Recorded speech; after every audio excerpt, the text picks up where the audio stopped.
从未见过如此厉害的男人，直到最后才明白他为何愿意花3000块钱买下这辆摩托车。众所周知，不是新车买不起，而是二手更具性价比。大概在1年前，哈里刚刚考取了摩托车驾照，便迫不及待地买下了这辆心心念念的二手本田 CB500X。他打算对这辆摩托车进行彻底的改造，将其打造成一辆焕然一新、更具现代感的机车。这不仅仅是一次简单的翻新，而是一次从内到外的全面升级。改装的第一步是给这辆摩托车来一次彻底的清洗。他拿起高压水枪，将所有的灰尘和污垢一扫而空。随后他开始仔细检查每一个部件。他发现这辆车的塑料外壳已经严重老化，车架上也布满了锈迹。不过这并不让他感到沮丧，反而让他更加坚定了改造的决心。这些部件都需要进行拆解与喷漆。他先将所有的塑料件拆除，在拆解过程中并没有特别严格的顺序，但有些塑料部件会遮挡住其他部件的螺丝，因此需要逐步拆卸，发现并拧下那些隐藏的螺丝。在拆除了摩托车的前脸和大灯之后，哈里还必须拆除固定大灯的车架部分，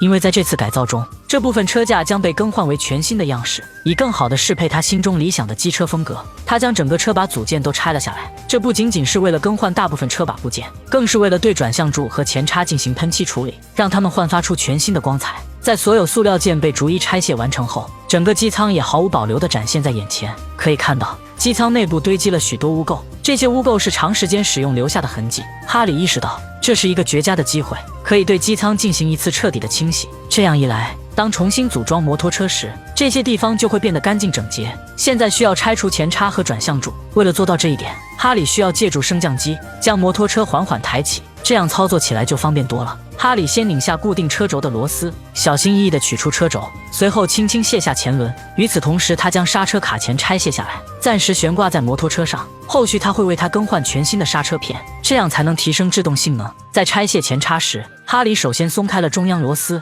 这样就可以顺利取下上面的部分。在中间位置还有2个螺母，哈里拧下这2个螺母后，就能取下下面的部分。拆除后轮的方法与前轮类似，同样需要先拆下轴，然后取下链条，最后将轮子向后拉出。除了车轮和前叉，哈里还拆下左侧的脚踏板。这个脚踏板已经出现了一些磨损和变形，他打算对其进行修复或更换。同时他还会拆下链条护板，以便对这部分区域进行彻底清洁。接下来哈里开始对减震器进行保养，更换油封和防尘套，并注入新的液压油。他先松开减震器上部螺丝，取出弹簧和衬套，然后放出又黑又脏的旧油，接着松开底部内6角螺丝，取下防尘罩，拔出卡簧，这样就可以把减震器的杆筒拆下来。这些部件拆下来后，就可以进行喷漆处理了。前叉底部有很多锈迹，哈里用钢丝刷彻底清洁金属部分。对于减震器上的一些凹痕，他用砂纸打磨，确保表面光滑，然后他会涂上底漆，确保油漆能够很好的覆盖。对于摩托车的其他部分，比如乘客扶手，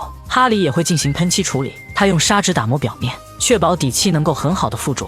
所有需要喷漆的部件都使用金属底漆，确保油漆能够牢固附着。底漆干燥后，哈里会涂上黑色哑光漆，然后涂上清漆进行保护。在喷清漆时，哈里格外注意选择质量好的产品，毕竟这些部件长期暴露在外，质量差的清漆很容易磨损掉漆。喷完漆后，让这些部件静置至少3至4天，确保漆面完全固化。在等待部件干燥的同时，哈里开始准备其他需要喷漆的部件，比如油箱和所有的塑料件。首先，哈里要修复油箱上的凹痕，靠近前叉的部分有几个明显的凹痕，他从油箱内部轻轻敲击凹痕处，尽量将其顶出来，然后用砂纸打磨，将油箱表面的漆痕和小坑洼打磨平整，去除氧化层，让油箱表面尽可能干净。对于凹痕较深的地方，哈里使用铝制腻子进行填补，这种腻子在金属表面有很好的附着力。填补完腻子后，他用砂纸和打磨块慢慢的仔细的打磨，使填补的部分与周围表面平齐。接下来哈里开始修复摩托车侧面的一个塑料护板，他先用打磨机将护板裂缝周围的漆磨掉，打磨时注意内外两侧都要处理干净。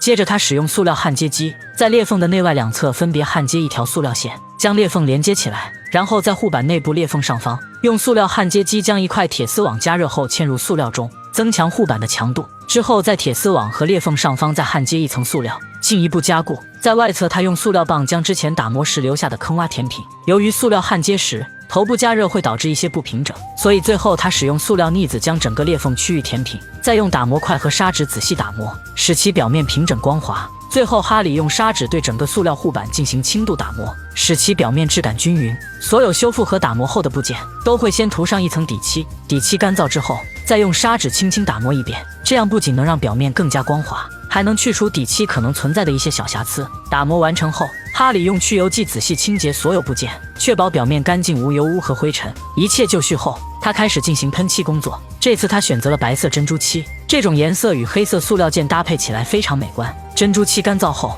哈里会涂上2层清漆进行保护，以确保表面光滑且富有光泽。在等待喷漆部件干燥的同时，哈里开始着手组装悬挂部分。在安装之前，他先更换了悬挂的油封和防尘套，并加入了新的减震油。安装过程与拆卸时相反，按照顺序依次安装上新的部件，这样减震器就组装完成了，可以重新安装到摩托车上。哈里先将转向柱安装到摩托车上，在安装之前，他仔细清理了安装部位，确保其干净无尘，然后涂抹上新的润滑脂，将转向柱组装到位。哈里顺便更换了新的刹车片，接下来他开始更换摩托车的轮胎。旧轮胎磨损严重，显然到了必须更换的时候。更换轮胎的过程和更换汽车轮胎类似，只是摩托车轮胎更小，操作起来稍微困难一些。更换完轮胎后，哈里把2个车轮彻底清洗干净。清洗时，他先喷上清洁剂，让其浸泡一会儿，然后用高压水枪冲洗。如果有顽固的油渍，他会用刷子轻轻刷洗。清洗干净后，前轮就可以重新安装到摩托车上。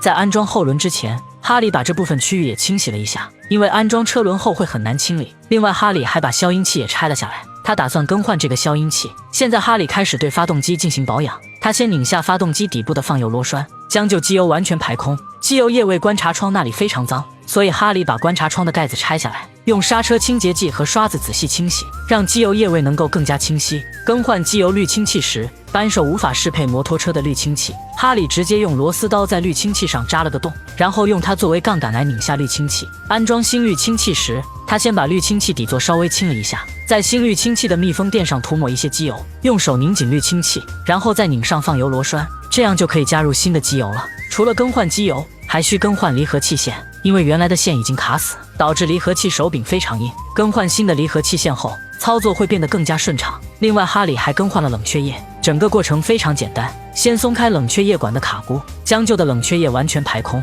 然后重新加满新的冷却液，一切就完成了。关于消音器的更换，哈里买了一个新的，但并不完全匹配。排气管的转接部分完全对不上，他自己动手制作一个转接器，用卡箍将其固定在合适的位置。摩托车的保养工作基本完成了，现在只剩下一些细节需要完善，比如摩托车的支撑杆，还有摩托车的脚踏都已经破旧不堪，需要把这些部件进行打磨和喷漆处理。对于摩托车上那些不打算更换的塑料部件，也需要进行打磨和喷漆，并增加一些纹理效果，让它们看起来更新颖。全部处理完成后，就可以开始装车了。哈里首先安装新的前脸部分，包括固定大灯的车架部件以及整个前脸组件。不过在安装大灯之前，他得先把车把部分和电路安装好，这样才能测试大灯。哈里也更换了新的把手和刹车握把，随后将修复好的板件一一安回车身上。在完成所有组装后，哈里会进行最后的调试，确保摩托车能够正常运行。